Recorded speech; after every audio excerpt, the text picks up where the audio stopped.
सेरजानाय गोरबो मोनाबिलिनि स्रो स्रो बार बारनाय समाव नों आंखौ सोंहरब्ला लोगो बैसागुनि मा खबर आरो लकडाउनाव मा खालामगासिनो फिन होनो गोनो गोथोयै आंदि बुंहरदोंमोन बैसागु मालाय मा जाबावनोसै लकडाउननि मालडाउन जादों आरो मा नाथाय बे मोननैसो जिनिसखौबो मानोदि लकडाउन जाहोनो हायासैथाय माबे जिनिसखौ नोंदि सोंहरफिनदों मिथिगौना नों गां गोनांफोर बादिनो एबा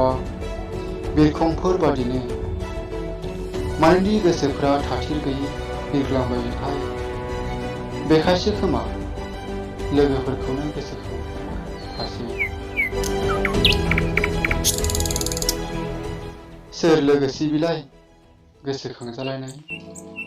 नोंदि सोंहरफिनदोंमोन बे समाव आं गावखौनो एरखेनो नाजाबायदोंमोन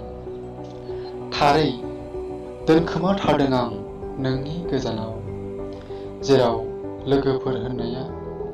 लोगोफोरखौ नंखाथारामोन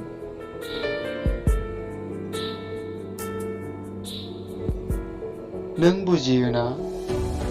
एरखेनो नाजाथाबनाय थथ' थाथा आंनि बिखानि हांखौ उवाल गाहेननि सोदोबखौ आरो